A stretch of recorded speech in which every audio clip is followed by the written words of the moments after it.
by Charlotte Bronte. Chapter 5. 5 o'clock had hardly struck on the morning of the 19th of January, when Bessie brought a candle into my closet, and found me already up and nearly dressed. I had risen half an hour before her entrance, and had washed my face and put on my clothes by the light of a half-moon just setting, whose rays streamed through the narrow window near my crib. I was to leave Gateshead that day by a coach, which passed the lodge gates at 6 a.m. Bessie was the only person yet risen. She had lit a fire in the nursery, where she now proceeded to make my breakfast.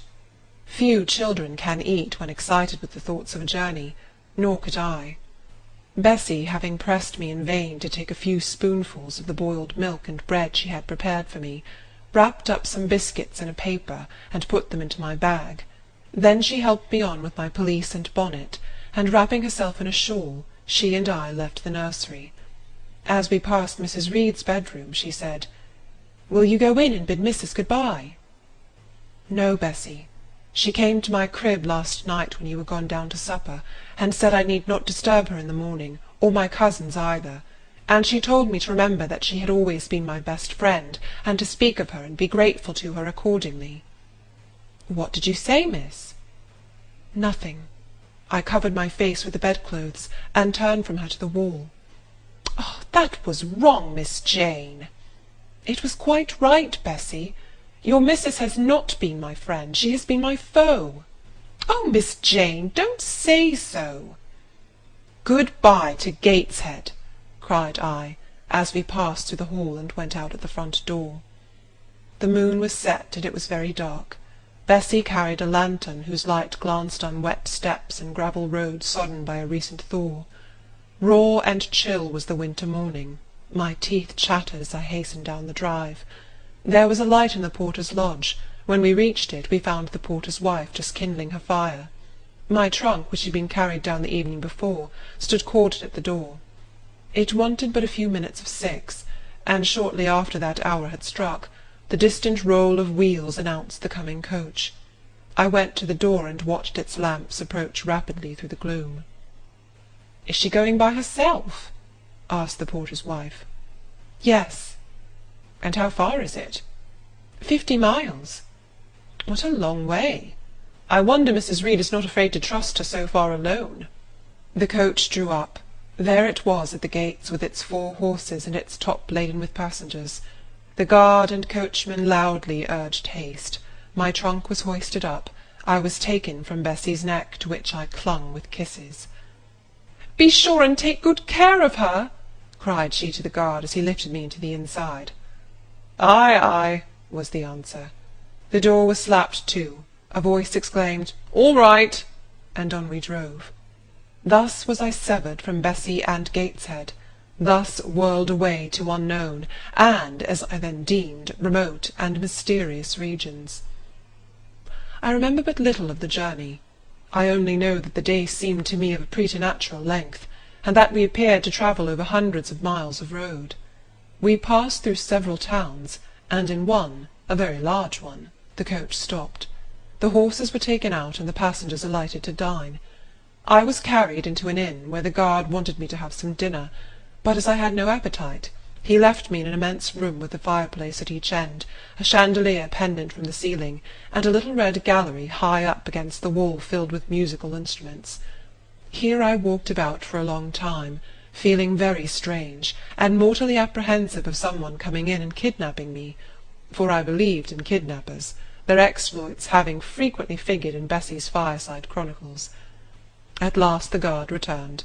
Once more I was stowed away in the coach. My protector mounted his own seat, sounded his hollow horn, and away we rattled over the stony street of L.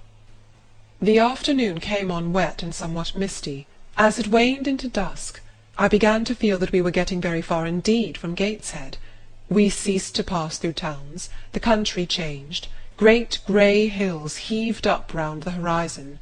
As twilight deepened, we descended a valley dark with wood, and long after night had overclouded the prospect, I heard a wild wind rushing amongst trees. Lulled by the sound, I at last dropped asleep. I had not long slumbered when the sudden cessation of motion awoke me. The coach door was open, and a person like a servant was standing at it. I saw her face and dress by the light of the lamps.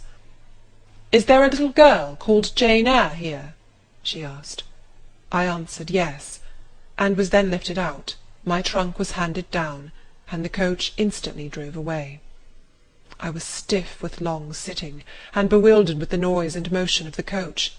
Gathering my faculties, I looked about me. Rain, wind, and darkness filled the air. Nevertheless, I dimly discerned a wall before me and a door open in it. Through this door I passed with my new guide. She shut and locked it behind her. There was now visible a house, or houses, for the building spread far, with many windows and lights burning in some. We went up a broad pebbly path, splashing wet, and were admitted at a door. Then the servant led me through a passage into a room with a fire, where she left me alone. I stood and warmed my numbed fingers over the blaze.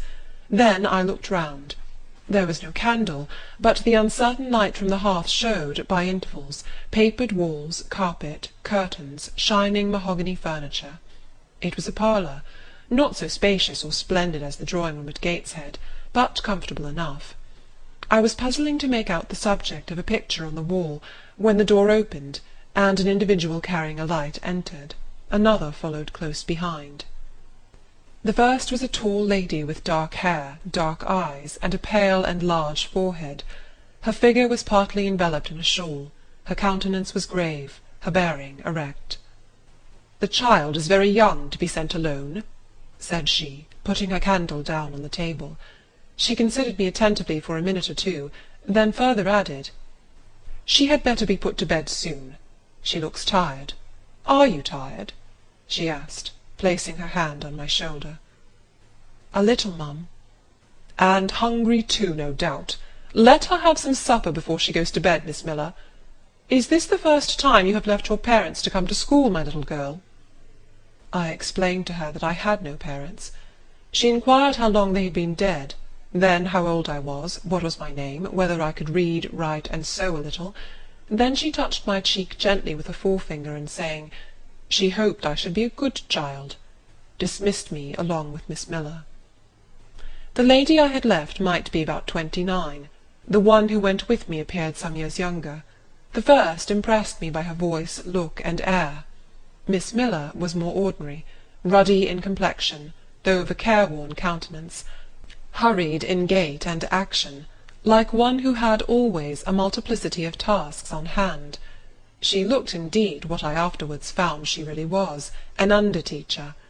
Led by her, I passed from compartment to compartment, from passage to passage, of a large and regular building, till, emerging from the total and somewhat dreary silence pervading that portion of the house we had traversed, we came upon the hum of many voices, and presently entered a wide long room, with great deal tables, 2 at each end, on each of which burnt a pair of candles, and seated all round on benches, a congregation of girls of every age, from 9 or 10 to 20. Seen by the dim light of the dips, their number to me appeared countless, though not in reality exceeding 80. They were uniformly dressed in brown stuff frocks of quaint fashion, and long holland pinafores. It was the hour of study. They were engaged in conning over their tomorrow's task, and the hum I had heard was the combined result of their whispered repetitions. Miss Miller signed to me to sit on a bench near the door. Then walking up to the top of the long room, she cried out, "Monitors, collect the lesson-books and put them away." 4 tall girls arose from different tables, and going round, gathered the books and removed them. Miss Miller again gave the word of command, "Monitors, fetch the supper-trays." The tall girls went out and returned presently, each bearing a tray with portions of something, I knew not what, arranged thereon, and a pitcher of water and mug in the middle of each tray. The portions were handed round. Those who liked took a draught of the water, the mug being common to all. When it came to my turn, I drank, for I was thirsty, but did not touch the food, excitement and fatigue rendering me incapable of eating. I now saw, however, that it was a thin oaten cake shared into fragments. The meal over, prayers were read by Miss Miller, and the classes filed off, 2 and 2, upstairs. Overpowered by this time with weariness, I scarcely noticed what sort of a place the bedroom was, except that, like the schoolroom, I saw it was very long. To-night I was to be Miss Miller's bedfellow. She helped me to undress. When laid down I glanced at the long rows of beds, each of which was quickly filled with 2 occupants. In 10 minutes the single light was extinguished, and amidst silence and complete darkness I fell asleep. The night passed rapidly. I was too tired even to dream. I only once awoke to hear the wind rave in furious gusts, and the rain fall in torrents, and to be sensible that Miss Miller had taken her place by my side. When I again unclosed my eyes, a loud bell was ringing. The girls were up and dressing. Day had not yet begun to dawn, and a rushlight or 2 burned in the room. I too rose reluctantly. It was bitter cold, and I dressed as well as I could for shivering, and washed when there was a basin at liberty, which did not occur soon, as there was but 1 basin to 6 girls, on the stands down the middle of the room. Again the bell rang. All formed in file, 2 and 2, and in that order descended the stairs and entered the cold and dimly lit schoolroom. Here prayers were read by Miss Miller. Afterwards she called out, "Form classes!" A great tumult succeeded for some minutes, during which Miss Miller repeatedly exclaimed, "Silence!" and "Order!" When it subsided I saw them all drawn up in 4 semicircles, before 4 chairs, placed at the 4 tables.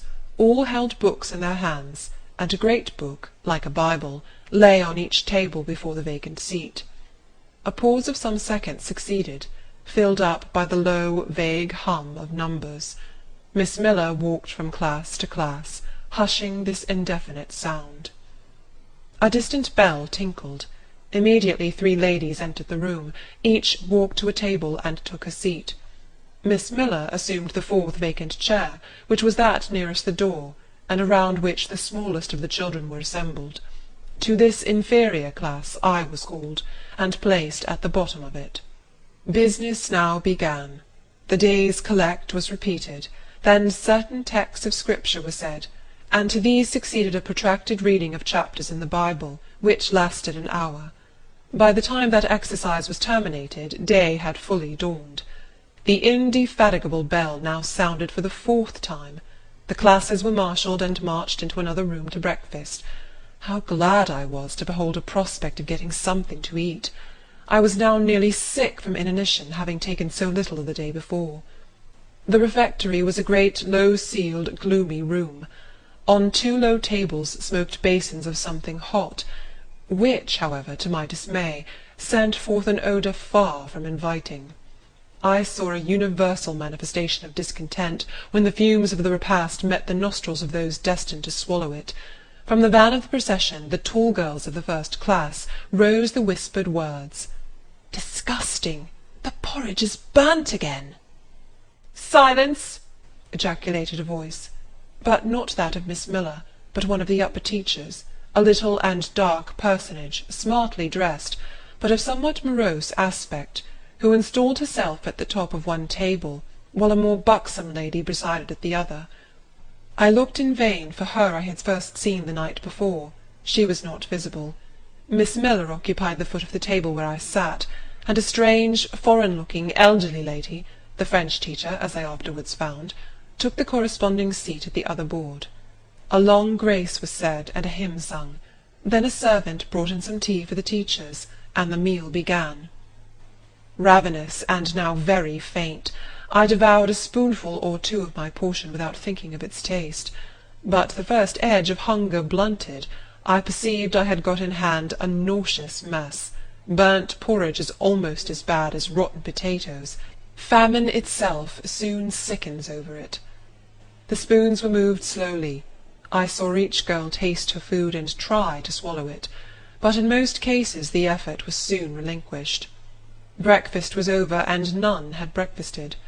Thanks being returned for what we had not got, and a second hymn chanted, the refectory was evacuated for the schoolroom. I was one of the last to go, and in passing the tables I saw one teacher take a basin of the porridge and taste it. She looked at the others. All their countenances expressed displeasure, and one of them, the stout one, whispered, "Abominable stuff!"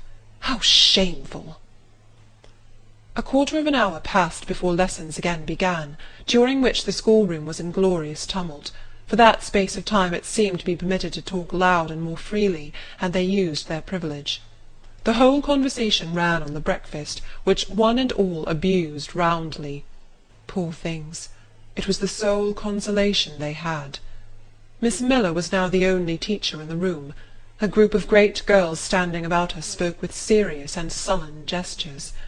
I heard the name of Mr. Brocklehurst pronounced by some lips, at which Miss Miller shook her head disapprovingly, but she made no great effort to check the general wrath. Doubtless she shared in it. A clock in the schoolroom struck 9. Miss Miller left her circle, and standing in the middle of the room, cried, "Silence! To your seats!" Discipline prevailed. In 5 minutes the confused throng was resolved into order, and comparative silence quelled the babbled clamour of tongues. The upper teachers now punctually resumed their posts, but still all seemed to wait. Ranged on benches down the sides of the room, the 80 girls sat motionless and erect. A quaint assemblage they appeared, all with plain locks combed from their faces, not a curl visible, in brown dresses, made high and surrounded by a narrow tucker about the throat, with little pockets of holland, shaped something like a Highlander's purse, tied in front of their frocks, and destined to serve the purpose of work-bag, all too wearing woollen stockings and country-made shoes, fastened with brass buckles. About 20 of those clad in this costume were full-grown girls, or rather young women. It suited them ill, and gave an air of oddity even to the prettiest. I was still looking at them, and also at intervals examining the teachers, none of whom precisely pleased me, for the stout one was a little coarse, the dark one not a little fierce, the foreigner harsh and grotesque, and Miss Miller, poor thing, looked purple, weather-beaten, and overworked. When, as my eye wandered from face to face, the whole school rose simultaneously, as if moved by a common spring. What was the matter? I had heard no order given. I was puzzled. Ere I had gathered my wits, the classes were again seated, but as all eyes were now turned to one point, mine followed the general direction, and encountered the personage who had received me last night. She stood at the bottom of the long room, on the hearth, for there was a fire at each end. She surveyed the 2 rows of girls silently and gravely. Miss Miller, approaching, seemed to ask her a question, and having received her answer, went back to her place, and said aloud, "Monitor of the first class, fetch the globes." While the direction was being executed, the lady consulted moved slowly up the room. I suppose I have a considerable organ of veneration, for I retain yet the sense of admiring awe with which my eyes traced her steps. Seen now in broad daylight, she looked tall, fair, and shapely. Brown eyes with a benignant light in their irids, and a fine pencilling of long lashes round, relieved the whiteness of her large front. On each of her temples her hair, of a very dark brown, was clustered in round curls, according to the fashion of those times, when neither smooth bands nor long ringlets were in vogue. Her dress, also in the mode of the day, was of purple cloth, relieved by a sort of Spanish trimming of a black velvet. A gold watch, watches were not so common then as now, shone at her girdle. Let the reader add, to complete the picture, refined features, a complexion, if pale, clear, and a stately air and carriage, and he will have, at least, as clearly as words can give it, a correct idea of the exterior of Miss Temple, Maria Temple, as I afterwards saw the name written in a prayer-book entrusted to me to carry to church. The superintendent of Lowood, for such was this lady, having taken her seat before a pair of globes placed on one of the tables, summoned the first class round her, and commenced giving a lesson on geography. The lower classes were called by the teachers. Repetitions in history, grammar, etc., went on for an hour. Writing and arithmetic succeeded, and music lessons were given by Miss Temple to some of the elder girls. The duration of each lesson was measured by the clock, which at last struck 12. The superintendent rose. "I have a word to address to the pupils," said she.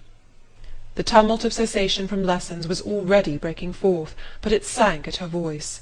She went on. "You had this morning a breakfast which you could not eat. You must be hungry.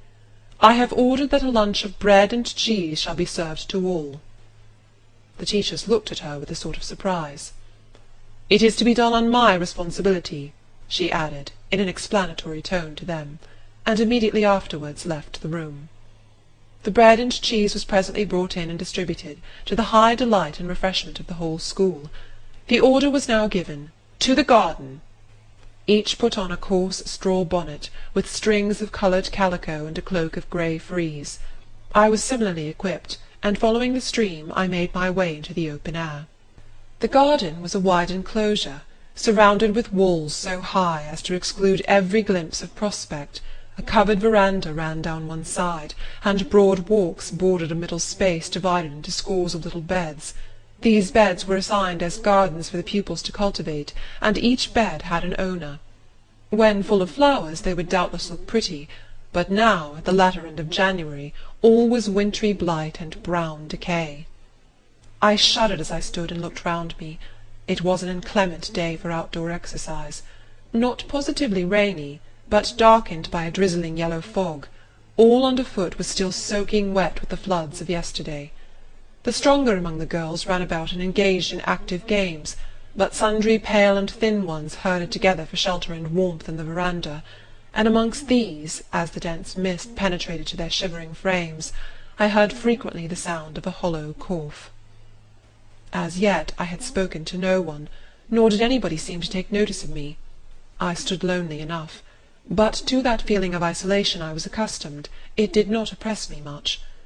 I leant against a pillar of the verandah, drew my grey mantle close about me, and trying to forget the cold which nipped me without, and the unsatisfied hunger which gnawed me within, delivered myself up to the employment of watching and thinking. My reflections were too undefined and fragmentary to merit record. I hardly yet knew where I was. Gateshead and my past life seemed floated away to an immeasurable distance.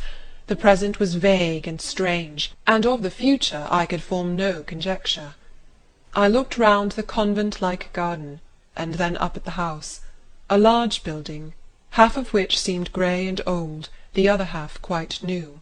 The new part, containing the schoolroom and dormitory, was lit by mullioned and latticed windows, which gave it a church-like aspect. A stone tablet over the door bore this inscription: "Lowood Institution. This portion was rebuilt A.D. by Naomi Brocklehurst of Brocklehurst Hall in this county. Let your light so shine before men, that they may see your good works, and glorify your Father which is in heaven." St. Matthew, verse 16. I read these words over and over again. I felt that an explanation belonged to them, and was unable fully to penetrate their import. I was still pondering the significance of institution, and endeavouring to make out a connection between the first words and verse of Scripture, when the sound of a cough close behind me made me turn my head. I saw a girl sitting on a stone bench near. She was bent over a book, on the perusal of which she seemed intent. From where I stood I could see the title. It was Rasselas, a name that struck me as strange, and consequently attractive. In turning a leaf she happened to look up, and I said to her directly, "Is your book interesting?" I had already formed the intention of asking her to lend it to me some day. "I like it," she answered, after a pause of a second or two, during which she examined me. "What is it about?" I continued. I hardly know where I found the hardihood thus to open a conversation with a stranger. The step was contrary to my nature and habits, but I think her occupation touched a chord of sympathy somewhere, for I too liked reading, though of a frivolous and childish kind. I could not digest or comprehend the serious or substantial. "You may look at it," replied the girl, offering me the book. I did so. A brief examination convinced me that the contents were less taking than the title. Rasselas looked dull to my trifling taste. I saw nothing about fairies, nothing about genii, no bright variety seemed spread over the closely printed pages. I returned it to her. She received it quietly, and without saying anything she was about to relapse into her former studious mood. Again I ventured to disturb her. "Can you tell me what the writing on that stone over the door means? What is Lowood Institution?" "This house where you are come to live." And why do they call it an institution? Is it in any way different from other schools? It is partly a charity school. You and I and all the rest of us are charity children. I suppose you are an orphan. Are not either your father or your mother dead? Both died before I can remember. Well, all the girls here have lost either one or both parents, and this is called an institution for educating orphans. Do we pay no money? Do they keep us for nothing? We pay, or our friends pay, £15 a year for each. Then why do they call us charity children? Because £15 is not enough for board and teaching, and the deficiency is supplied by subscription. Who subscribes? Different benevolent-minded ladies and gentlemen in this neighbourhood and in London. Who is Naomi Brocklehurst? The lady who built the new part of this house, as that tablet records, and whose son overlooks and directs everything here. Why? Because he is treasurer and manager of the establishment. Then this house does not belong to that tall lady who wears a watch, and who said we were to have some bread and cheese. To Miss Temple? Oh, no, I wish it did. She has to answer to Mr. Brocklehurst for all she does. Mr. Brocklehurst buys all our food and all our clothes. Does he live here? No, 2 miles off at a large hall. Is he a good man? He is a clergyman, and is said to do a great deal of good. Did you say that tall lady was called Miss Temple? Yes. And what are the other teachers called? The one with red cheeks is called Miss Smith. She attends to the work, and cuts out, for we make our own clothes, our frocks and pelisses, and everything, and the little one with black hair is Miss Scatcherd. She teaches history and grammar, and hears the second-class repetitions. And the one who wears a shawl, and has a pocket-handkerchief tied to her side with a yellow ribbon, is Madame Pirot. She comes from Lille, in France, and teaches French. Do you like the teachers? Well enough. Do you like the little black one and the Madame— I cannot pronounce her name as you do. Miss Scatcherd is hasty. You must take care not to offend her. Madame Pirot is not a bad sort of person. But Miss Temple is the best, isn't she? Miss Temple is very good and very clever. She is above the rest, because she knows far more than they do. Have you been long here? 2 years. Are you an orphan? My mother is dead. Are you happy here? You ask rather too many questions. I have given you enough answers for the present. Now I want to read. But at that moment the summons sounded for dinner. All re-entered the house. The odour which now filled the refectory was scarcely more appetizing than that which had regaled our nostrils at breakfast. The dinner was served in 2 huge tin-plated vessels, whence rose a strong steam redolent of rancid fat. I found the mess to consist of indifferent potatoes and strange shreds of rusty meat, mixed and cooked together. Of this preparation a tolerably abundant plateful was apportioned to each pupil. I ate what I could, and wondered within myself whether every day's fare would be like this. After dinner we immediately adjourned to the schoolroom. Lessons recommenced, and were continued till 5 o'clock. The only marked event of the afternoon was, that I saw the girl with whom I had conversed in the veranda dismissed and disgraced by Miss Scatcherd from a history class, and sent to stand in the middle of the large schoolroom. The punishment seemed to me in high degree ignominious, especially for so great a girl. She looked 13 or upwards. I expected she would show signs of great distress and shame, but to my surprise she neither wept nor blushed. Composed, though grave, she stood the central mark of all eyes. How can she bear it so quietly, so firmly? I asked myself. Were I in her place, it seems to me I should wish the earth to open and swallow me up. She looks as if she were thinking of something beyond her punishment, beyond her situation, of something not round her, nor before her. I have heard of daydreams. Is she in a daydream now?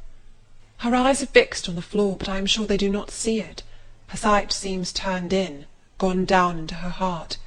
She is looking at what she can remember, I believe, not at what is really present. I wonder what sort of a girl she is, whether good or naughty.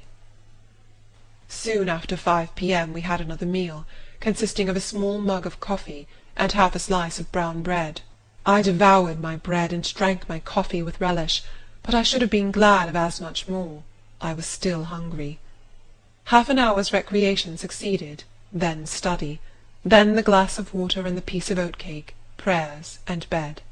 Such was my first day at Lowood.